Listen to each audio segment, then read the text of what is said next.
لیکن ہم جبر نہیں کر سکتے اگر اس کا اپنا من نہیں ہے، اگر اس کا اپنا ارادہ نہیں ہے کہ وہ اپنے نفس کو بھی پاک کرے اور وہ فلاح پا لے. افلح قد افلح، یقیناً وہ فلاح پا گیا. اللہ تعالیٰ ہم سب کو توفیق عطا فرمائے.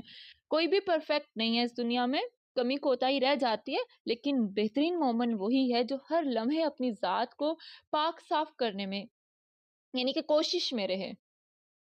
ایک دن کوئی غلطی ہو، کوشش کرے اگلے دن وہ نہ ہو. غلطیاں ہو جاتی ہیں، ایسا کوئی نہیں ہے کہ کوئی کہے گا کہ نہیں میں پرفیکٹ ہوں، مجھ سے تو کوئی غلطی ہوتی نہیں ہے. میں خود ہوں یہاں پہ آپ کے سامنے ہوں، ٹھیک ہے، آپ ہی کی طرح کی ایک انسان ہوں. بہت سی غلطیاں ہو بھی جاتی ہیں. پھر اپنا ضمیر جب مجھے ریمائنڈر دیتا ہے تو میں رب سے معافی مانگتی ہوں کہ اللہ تعالیٰ تو معاف کرنے والی ذات ہے، مجھے معاف کر دے. تیری جیسے، تیری ہی ایک بندی ہوں اللہ تعالیٰ، تیری عبد ہوں، تیری غلام ہوں، مجھے برائی سے بچا بچا. ٹھیک ہے. تو یقین جانے پرسنل ایکسپیرینس ہے کہ ہم رب سے جتنی دعائیں مانگیں گے نا سچے دل سے، اللہ تعالیٰ اتنے خوبصورت انداز سے نا ہمارے لیے نیکی کی راہیں ہموار کرنے والی ذات ہے. کلاس لیتی ہوں نا تو مجھے شیطان اور میرا نفس کہتا ہے آج چھٹی کر ہی لو، اتنے دنوں سے تم کلاس لے رہی ہو، چھوڑو کوئی نہیں، کچھ نہیں ہوتا. لیکن نہیں، پھر نفس اور شیطان دونوں سے جہاد کر کے نہیں، آدھا آدھا گھنٹہ آنا ہے، رب کی رضا کی خاطر آنا ہے، آ کے کلاس لینی ہے میں نے. میرے پاس علم ہے، اگر اللہ تعالیٰ نے مجھے علم دیا ہے تو میں آپ تک پہنچا سکتی ہوں، اور بہترین پلیٹ فارم ہے. مجھے رب نے اگر چن لیا ہے تو شکر گزار ہونے کی بھی ضرورت ہے. کہتے ہیں نا اللہ تعالیٰ ہدایت دینے کے بعد گمراہ نہ کرے. اس چیز سے مجھے بڑا ڈر لگتا ہے. ہدایت مل جاتی ہے لیکن اگر انسان اس کے بعد گمراہ ہو جائے نا تو یہ بہت بڑی بدبختی ہے. سمجھ آئی؟ تو آپ اپنے لیے بھی دعا کیا کریں، ساتھ میرے لیے بھی دعا کیا کریں کہ اللہ تعالیٰ مجھے توفیق عطا فرمائے، مجھ سے اپنے دین کا کام لے، آپ سب سے بھی لے. ٹھیک ہے. اور یہ ضروری نہیں ہوتا کہ ہم بچپن ہی سے قرآن کو سیکھیں تبھی جا کے ہم کسی کو سکھا پائیں گے. زندگی کی کسی بھی موڑ پہ اللہ تعالیٰ اپنے علم سے ہمیں فائدہ پہنچاتے ہیں، لیکن ہمارے دل میں اگر طلب ہو تو. میں نے بھی بہت لیٹ آ کے سیکھا، لیکن طلب تھی، خواہش تھی. کب کیسے رب نے پورا کیا مجھے نہیں پتا چلا، لیکن میں آج شکر گزار ہوں اللہ تعالیٰ کی کہ اللہ تعالیٰ نے مجھے توفیق عطا فرمائی، مجھے اس علم سے فائدہ پہنچایا کہ میں آپ سب کو بتا رہی ہوں. ہو سکتا ہے بہت سی باتوں کا علم بس نہ ہو، میں کوشش کرتی ہوں جس بات کا علم نہ ہو اس بات کو پہلے اول تو خیر ڈسکس ہی نہ کروں، اس بات کا جواب ہی نہ دوں، اس پر ریسرچ آؤٹ کر کے پھر جب علم آ جائے تو تب بات کروں. تو ہم سب کو کوشش کرنی چاہیے کہ اپنی طرف سے من گھڑت جو باتیں ہوتی ہیں وہ نہ کریں. ہاں جس بات کا جتنا علم ہے اتنی بات کریں، ادروائز اگر کسی بات کا علم نہیں ہے تو علم حاصل کریں. لاحت سے مہات تک انسان سیکھتا رہتا ہے، ماں کی گود سے لے کے قبر تک سیکھنے کا سلسلہ جو ہوتا ہے نا وہ جاری رہتا ہے. تو بات کیا ہو رہی تھی؟ اور فلاح پا گیا وہ جس نے پاک کیا اسے. آیت نمبر 10، اس کے بعد دعا کرواؤں گی، ٹھیک ہے، کیونکہ وقت جو ہے بہت مختصر ہوتا ہے. اللہ تعالیٰ ہم سب کو توفیق عطا فرمائے، ہم اپنے نفس کو پاک کریں. کامیابی کے لیے ضروری یہ ہے کہ ہم تزکیہ نفس کریں.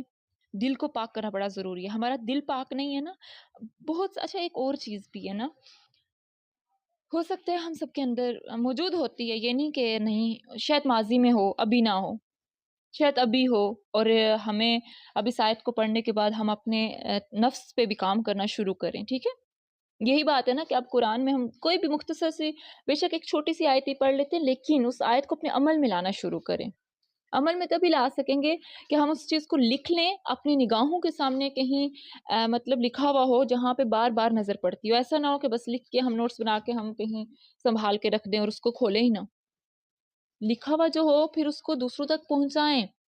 آپ کسی اور اگر براڈ پہ بیٹھے ہوئے کہیں اور گفتگو کر رہے ہیں ان سے ڈسکس کریں. جتنا زیادہ آپ ڈسکس کریں گے، علم کو پہنچائیں گے، اتنا زیادہ آپ کو ثواب بھی ملے گا، دوسرا آپ کے علم میں اضافہ بھی ہوگا.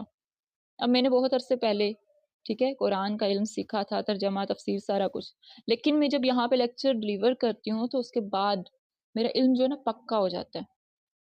تو علم کو اگر آپ نے پکا کرنا ہے، ٹھیک ہے، اور علم میں اضافہ بھی کرنا ہے تو دوسروں تک پہنچائیں بہترین علم. یہ نہ سوچیں کہ میرے پاس اگر یہ علم ہے کسی اور تک پہنچ جائے گا تو وہ شاید مجھ سے آگے نکل جائے، ہرگز نہ۔ آپ رب کی رضا کی خاطر یہ کام کریں۔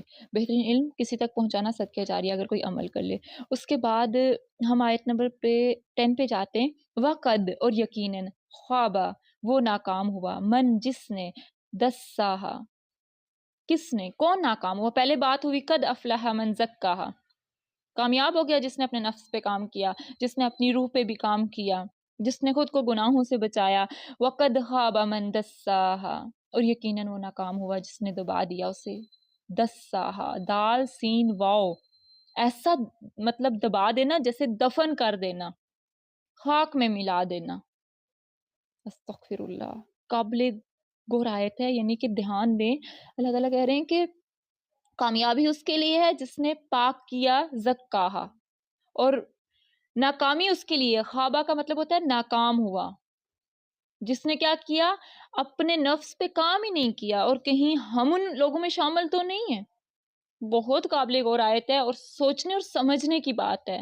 ہو سکتا ہے یہاں پہ کچھ احباب موجود ہیں، ہو سکتا ہے میرے سمیت، ٹھیک ہے، میں بھی ان میں شامل ہوں، کہیں ہم ایسے لوگوں میں تو نہیں ہیں؟ ہمیں اپنا انالیسس خود کرنا ہے۔ اور یہ جو سورہ ہے یہ ہمیں غور و فکر بھی کروا رہی ہے، سورہ شمس، اور ہمیں اپنی ذات پہ کام کرنے کی ترغیب دے رہی ہے، اپنی روح پہ کام کرنے کی ترغیب دے رہی ہے، اپنی روح کو پہچاننے کی، اس کا جائزہ لینے کی، اس کا انالیسس کرنے کے بارے میں بار بار بتا رہی ہے۔ اور آج ہم نے جو آیات دیکھی، آیت نمبر 7 سے 10 تک کی ہے نا، تو دوبارہ سے میں ایک تھوڑا سا مختصر سا اوور ویو دیتی ہوں آپ کو، کہ اس آیت نمبر 7 میں ہم نے جو دیکھا وہ یہی ہے، نفس کی بات ہو رہی ہے۔ اللہ تعالیٰ کہہ رہے ہیں کہ میں نفس بنانے والا ہوں، اور رب کی ذات قسم کھا رہی ہے نا اسٹارٹنگ ہی سے، سورج کی قسم کھائی، اس کی دھوپ کی کھائی، چاند کی کھائی، پھر اس کے بعد ظاہر یعنی کہ دن کی کھائی ہے، رات کی قسم کھائی جو ڈانپ لیتی ہے، آسمان کی قسم جس نے اور اس کی بھی یعنی کہ آسمان کی قسم کھائی کہ اللہ تعالیٰ نے اسے بنایا ہے، پھر اس کے بعد زمین کی، زمین ہمارے لیے بچھونا بنایا گیا، اگر زمین ہر وقت ہلتی رہتی تو